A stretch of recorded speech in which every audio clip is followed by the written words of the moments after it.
नमस्कार मित्रों, मैं संजय कुमार पाथरी देवभूमि मसूरी कैंपटी देहरादून से आपको नमस्कार कहता हूँ। आप स्वस्थ होंगे, मस्त होंगे और अपने अपने कार्यों में व्यस्त होंगे। मित्रों, मैं सुबह सुबह की ये सुंदर सी तस्वीर आपको दिखाना चाहता हूँ। मित्रों, इस समय सुबह के 9 बजे हैं और आज का मौसम बिल्कुल साफ हो रखा है उत्तराखंड में। आइए आजकल गंगोत्री, यमुनोत्री और बद्रीनाथ और केदारनाथ की यात्रा के लिए मौसम बहुत ही सुंदर हो रखा है। आइए।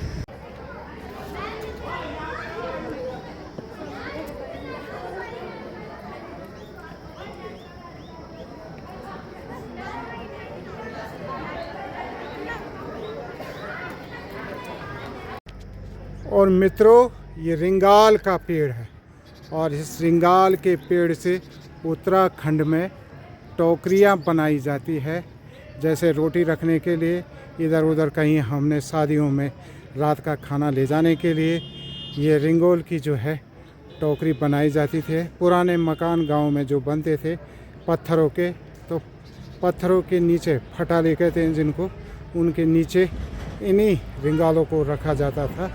और ये आपको मैंने उत्तराखंड की इस खूबसूरत की पेड़ की, आपको जिसको रिंगोल के नाम से जाना जाता है, उसकी जानकारी प्रदान की। आइए उत्तराखंड में इस रिंगोल के पेड़ को देखिए और इसका महत्व अपने बच्चों तक, समाज तक, दूर तक इसको ले जाइए। मित्रों, इस सुंदर व्यू में आपको मसूरी के नीचे वाला व्यू दिखाना चाहता हूँ। इतना सुंदर व्यू, पहाड़ों के सुंदर खूबसूरत व्यू मैं आपको दिखाता रहता हूँ। और ये सुंदर व्यू जो है मसूरी कैंपटी का है और सुबह सुबह का है। और इन खूबसूरत वादियों को आप देखिए। ये मसूरी कैंपटी का व्यू है। नमस्कार मित्रों, मैं आज आपको पहाड़ का एक सुंदर पौधा जिसका प्रयोग हम सर्दियों में अपने पशुओं के लिए चारे के रूप में करते हैं। जब पूरा उत्तराखंड सूखा रहता है उस समय उत्तराखंड में ये पौधा, जिस पौधे को मैं आपको दिखा रहा हूँ, ये पौधा जो है भीमल का पौधा है, जिसका वनस्पतिक नाम ग्रेविया ऑप्टिबा है।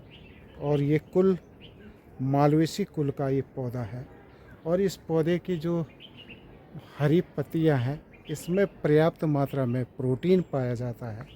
और ये प्रोटीन पाया जाता है तो जो हमारे पशु, दूध देने वाले पशु हैं, उन पशुओं को जब हम इसका चारा खिलाते हैं तो उनको पर्याप्त मात्रा में प्रोटीन मिल जाता है।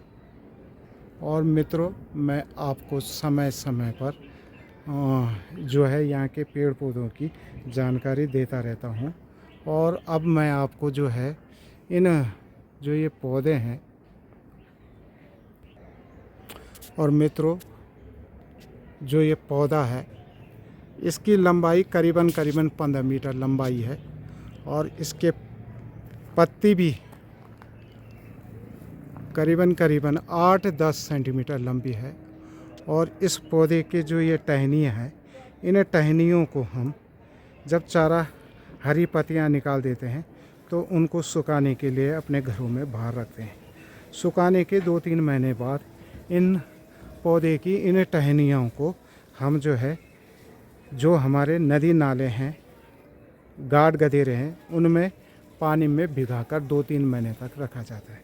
जब 2-3 महीने के बाद इन डंडियों को, इन को हम अपने घर में लाते हैं तो इनसे सफ़ेद रंग की रेशें निकलती है। और उन रेशों से हम कपड़े और जो है रस्सियों का प्रयोग करते हैं, रस्सियाँ बनाई जाती है। और भीमल की जो रस्सियाँ हैं, यह हम अपनी जो चारपाइयाँ हैं, जो हमारी पुरानी पारंपरिक चारपाइयाँ हैं, उन चारपाइयों के रेसे तैयार कर उसकी बुनाई करते हैं, तो हमारे रेसे भी काम आते हैं।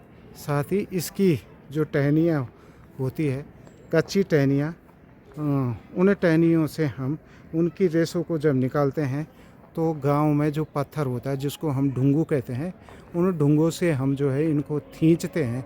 खींचते का अर्थ है हम इनको पीटते हैं, और पीटने के बाद इनको फिर जब हम स्नान करते हैं तो स्नान करते समय ये जो इस पौधे की जो उन रेसों से चिपचिपा पदार्थ निकलता है, और वो प्राकृतिक रूप से जो है हम अपने सिरों में लगाते हैं, और वो शैम्पू का कार्य करता है। और मित्रों, जो जब हम छाल निकाल देते हैं इसकी रस्सियों से, तो जो सफ़ेद रंग का जो डंडी प्राप्त होती है, ये छड़ प्राप्त होती है, उनको हम अपने घरों में जब हम अपने घरों में हवन का प्रयोग करते हैं, तो उन डंडियों को, या उनकी छोटे छोटे जो डंडे हैं, उन डंडियों को हम जो है उसके रूप में प्रयोग करते हैं। किसके रूप में? पूजा के रूप में। जब शादियों का हवन होता है, ये कोई भी हमारे जो गांव में या घरों में जो है कार्य होते हैं, उनमें हम जो है उसकी लकड़ी इतनी पवित्र मानी जाती है कि हवन आदि में हम इस भीमल के पौधे की लकड़ियों का प्रयोग करते हैं, और पशु पर्याप्त मात्रा में दूध देते हैं। और साथ ही इस पौधे को अधिकतर हम अपने घरों के आंगन के आगे इसलिए लगाते हैं क्योंकि ये भूस्खलन को रोकते हैं, साथ ही मिट्टी को इनकी जड़ें जो है रोकती है। इससे क्या होता है कि जो हमारे घरों में मकान है, मकान के आगे की दीवार टूटती नहीं है। तो भीमल हमारे लिए कई तरह से लाभदायक है, और ये औषधीय महत्व भी है। इसके जो फल होते हैं वो काले रंग के छोटे छोटे फल होते हैं, और उन फलों को हम जो है खाते हैं, और उन फलों में पर्याप्त मात्रा में पोषक तत्व प्राप्त होते हैं, और उससे हमें ऊर्जा प्राप्त होती है, और हम कई बीमारियों से बचते हैं। तो मेरे कहने का तात्पर्य है कि ये इतना लाभदायक पेड़ है, और ये पूरा एशिया महाद्वीप में पाया जाता है, और उत्तराखंड के प्रत्येक ज़िले में ये आसानी से मिलता है, और ये भीमल के नाम से जाना जाता है। मित्रों, उत्तराखंड की ये सुंदर सी खूबसूरती मैं आपको दिखाता रहता हूँ। ये जो ऊंचे ऊंचे पहाड़ है, और इन ऊंचे पहाड़ों की खूबसूरती है, यहाँ जैव विविधता इतनी ज़्यादा है कि यहाँ आल्गी, ब्रायोफाइटा, टेरिडोफाइटा, जिम्नोस्पर्म और एंजियोस्पर्म के पौधे पर्याप्त मात्रा में मिलते हैं।